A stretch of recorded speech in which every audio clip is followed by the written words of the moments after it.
Salut les traders, aujourd'hui nous sommes le 2 décembre. Alors on est lundi, c'était un début de semaine un petit peu compliqué, le marché était assez spécial aujourd'hui.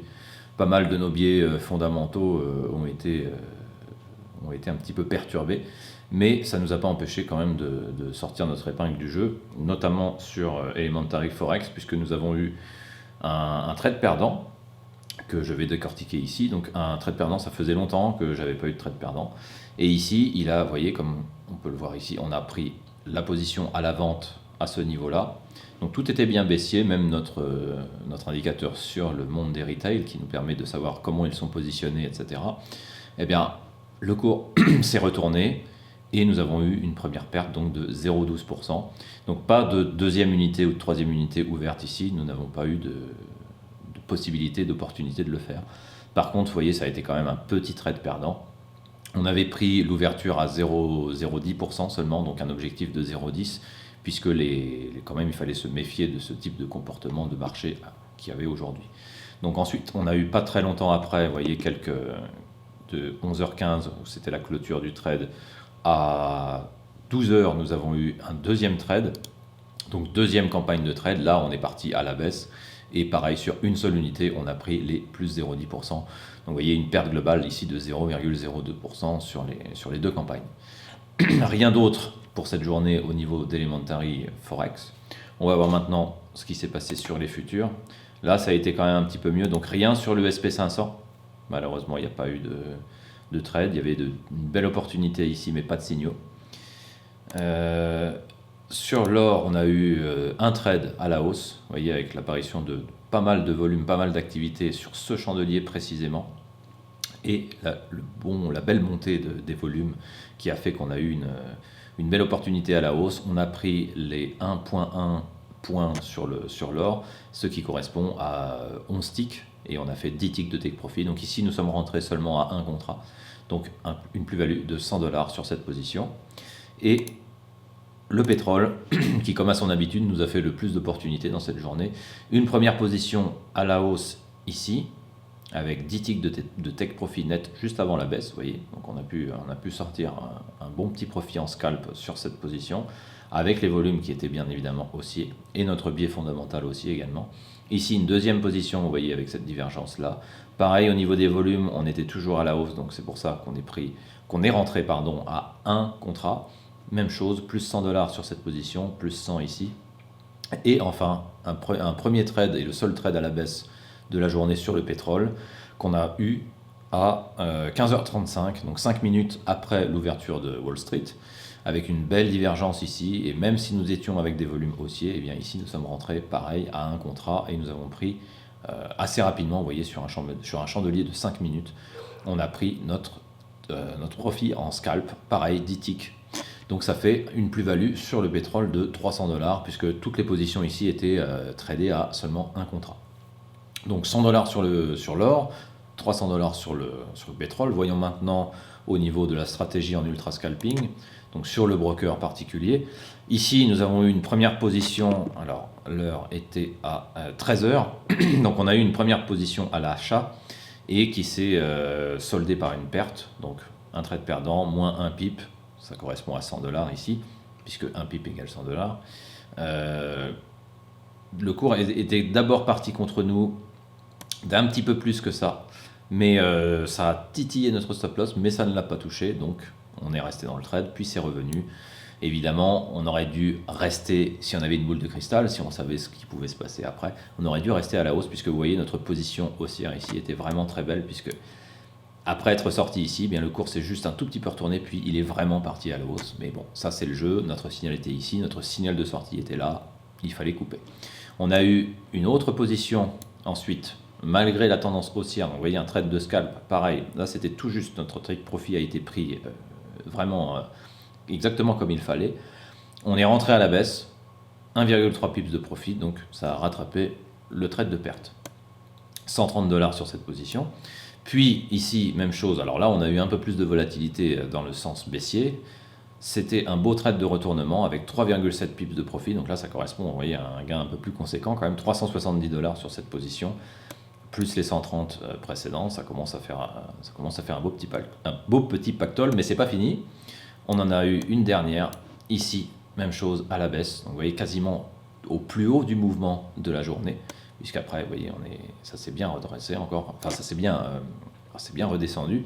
Et après, on a eu une autre position, donc celle-ci a pris 2,6 pips, donc 260 $. Et là, même chose, on a pris à l'achat. Donc ça, c'était une position qui était en même temps sur un de nos algorithmes et en même temps sur l'indicateur d'ultra scalping. Donc c'est pour ça que la flèche est blanche ici, puisque c'était une double position avec un double setup. Et ici, on a pris 3 pips de profit avec plus 300 $ sur cette position. Donc une belle journée pour cette activité au niveau de l'ultra scalping. Une belle journée également pour les futurs. Et pour le Forex au niveau d'Elementary, une journée break-even, enfin légèrement en perte, mais ça, malheureusement ça arrive, mais du moment que le risque est contrôlé, tout va bien. Donc voilà, c'est tout pour aujourd'hui. C'était quand même une bonne journée pour un lundi parce que au final, l'euro USD a beaucoup bougé et nous avons su exploiter la volatilité qui s'est présentée et donc on a pris quelques beaux trades en scalping. On est mardi, c'était censé être une journée quand même assez active, mais il n'y a pas eu beaucoup de trades. On en a quand même eu quelques-uns et on va commencer comme traditionnellement avec le Forex et Elementary Forex. Donc on a eu 2 trades sur l'USD Yen avec cette méthodologie. On a eu un premier take profit ici avec une campagne de 2 trades, donc 2 entrées ici avec plus 0,10% sur cette première campagne et une deuxième campagne également à plus 0,10%. Vous voyez des très petits mouvements mais qui correspondent toujours à nos take profit et à nos trades de scalp sur cette méthodologie. Alors là, les conditions n'étaient pas optimales pour que nous rentrions avec des take profit à 0,20%. C'est pour ça que nous sommes rentrés à la moitié, puisque les conditions n'étaient pas toutes remplies, mais quand même suffisamment conséquentes pour qu'on puisse prendre une position et prendre quand même un risque dans le marché. Et ces 2 positions se sont soldées donc avec un gain de 0,20%. Ensuite, on va enchaîner avec le marché des futurs. Alors là, pareil, on n'a pas eu beaucoup de trades, un seul seulement. Alors rien sur le SP500, rien sur le pétrole aujourd'hui, malheureusement. Et on a eu également un trade quand même sur l'or. Donc ici, avec le GC, donc c'est le code pour le contrat futur sur l'or, avec un trade haussier qui était quand même assez net. Vous voyez, 0 tick de drawdown contre nous et on a pris, comme à notre habitude, un take profit de 10 ticks sur cette position. Alors là, j'ai bien noté 1,2. C'est à cause du spread et à cause des slippages qu'il y a eu. On a eu un malus sur cette position. Normalement, nous aurions dû gagner 12 ticks, mais nous sommes restés à 10, donc 10 ticks de profit net, 100 $ sur cette position, puisque le trade n'était qu'à un contrat. Ensuite, sur la stratégie d'ultra scalping, on va dire on ne change pas une équipe qui gagne. Malheureusement, il n'y a eu qu'un seul trade. Alors, il a été en profit, donc c'est très bien. Un trade baissier, vous voyez, sur l'euro USD avec à 15h32 un beau trade baissier. Donc le cours est légèrement parti contre nous d'environ 0,7, 0,6 pips. Puis après, il est redescendu jusqu'à prendre notre take profit à plus 3 pips. Et sur ces tailles de position, comme vous le voyez ici avec le Guild Trade Manager, qui est un nouvel outil que nous venons de sortir et qui est fourni avec les formations, eh bien, nous avons réussi à monitorer le trade donc en prenant 10 lots et ça correspond bien à 300 $. Donc j'aime bien ce petit outil, il est vraiment très pratique, il permet d'aller beaucoup plus vite dans l'exécution des trades sur MetaTrader et plutôt que de cliquer, ensuite devoir cliquer sur la petite croix, revenir sur l'ordre, régler les stop loss, etc. Tout ça, ça prend du temps. Et quand on est dans une stratégie de type ultra scalping, notamment exécutée par des algorithmes, mais également certains trades sont exécutés manuellement, puisque bien entendu, je suis toujours derrière les écrans pour surveiller ce qui se passe. On ne laisse pas les robots et les algorithmes tourner tout seuls et puis on va au supermarché. Ça, c'est hors de question, bien entendu. Il y a toujours une présence humaine, que ce soit les gens de mon équipe ou moi-même, qui sommes derrière. Et lorsqu'il y a des trades manuels, là, évidemment, c'est moi qui m'en occupe. Donc c'est pour ça que ce genre d'outil, vous voyez, c'est un EA, un Expert Advisor, et qui permet de bien mieux gérer les trades et la gestion du trade pendant qu'il est ouvert et même avant qu'il soit ouvert. Donc voilà, c'est tout pour aujourd'hui. On a eu quand même des beaux gains, pas de trades en perte, mais quand même assez peu de trades. Malheureusement, le mardi, c'est censé être une journée un peu plus active, mais là, on ne peut pas faire autrement que ce que nous donne le marché, bien entendu.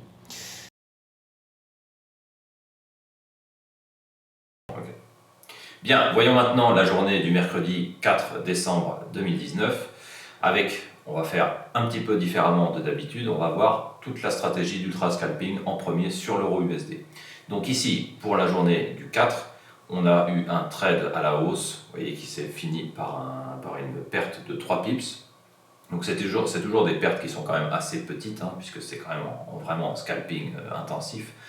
Donc ici, on a fait notre première position à l'achat et le stop loss a été touché ici et nous avons donc perdu l'équivalent de 300 $, puisque ça correspond à 3 pips. Voyons maintenant l'autre trade de cette journée.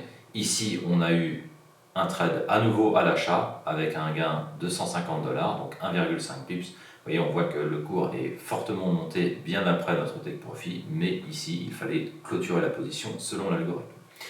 Ensuite, la troisième et quatrième position. Donc ici, on a eu un trade baissier qui s'est fini par un gain de plus 5,4 pips. Là, ici, on a eu une grosse augmentation de la volatilité durant cette journée.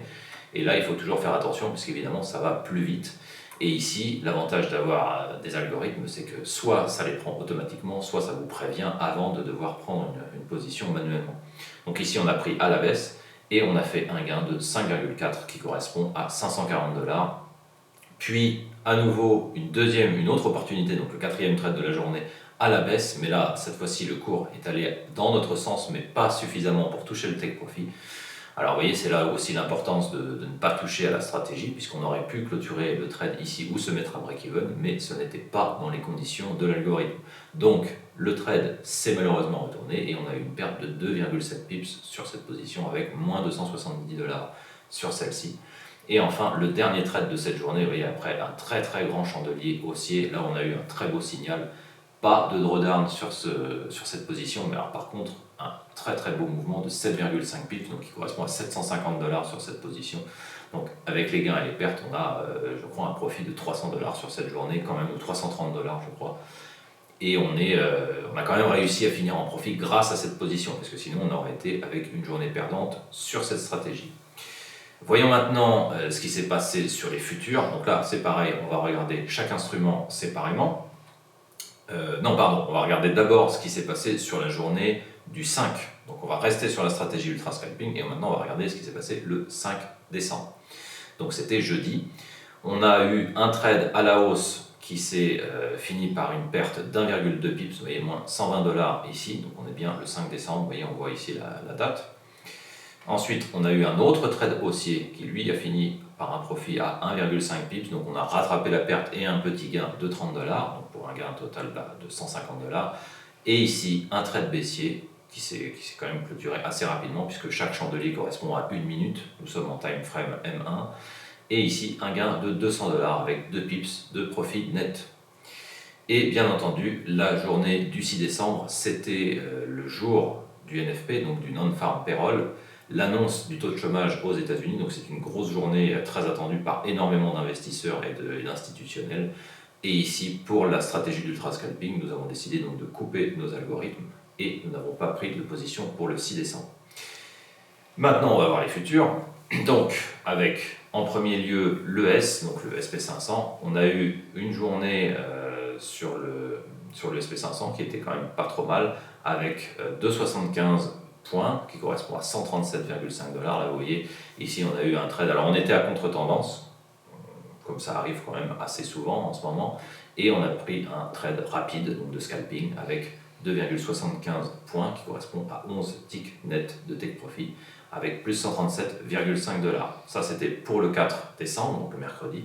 Puis pour la journée du NFP, mais après le NFP, pour Elementary Future, là nous tradons occasionnellement sur le NFP, enfin sur la journée, parce qu'évidemment pendant le NFP on ne trade pas.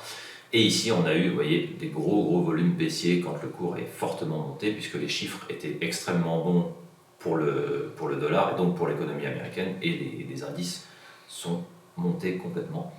Et ici, vous voyez, on a eu une belle divergence avec les volumes, un setup qui est apparu, les niveaux au niveau du POC, donc du Point of Control du Market Profile.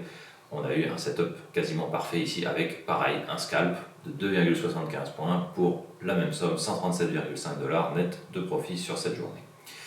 Voyons maintenant le GC, donc c'est le gold. Il n'y a eu qu'un seul trade et c'était le 5 décembre. On a eu ici une une opportunité à la baisse. Non, c'était le 6, pardon, c'était également le vendredi 6 décembre. Et une belle opportunité à la baisse, vous voyez, avec cette belle flèche. Les volumes qui étaient avec énormément d'activité, vous voyez, baissière, alors que pourtant le chandelier est haussier. Et là, on voit une forte divergence dans le cumulatif delta. Un take profit de 10 ticks, donc un trade de scalp, toujours, même si là le cours est fortement descendu après. Et pour faire un profit de 100$ sur cette position et sur l'or. On voit maintenant le pétrole. Alors le pétrole, on n'a eu qu'un seul trade, c'était le 5 décembre. Et donc jeudi, et ici pareil, on a pris à contre-tendance, donc vous voyez les volumes étaient à la hausse, mais on avait une belle divergence à ce niveau-ci, et on a eu un beau profit de 10 ticks, même chose avec un niveau, la convergence d'un chandelier qui se rétracte, donc au lieu de monter, il rebaisse dans les dernières secondes du chandelier, et ça nous permet d'avoir un beau trade à la baisse. Et vous voyez, après il y a eu une énorme baisse quelques heures après cette position, mais en tout cas nous étions dans le bon sens, et on a pris toujours à notre habitude, un take profit de 10 ticks. Voilà, c'est tout pour ce résumé et pour cette semaine. Donc encore une belle semaine et malgré que nous n'ayons pas tradé la stratégie du trade scalping à cause du NFP, donc à cause du non-farm payroll, qui est, je le rappelle, une très grosse news qui a un très gros impact sur tous les marchés, eh bien nous avons quand même fait de beaux profits. Voilà, sur ce, je vous dis à la semaine prochaine et surtout, tradez bien.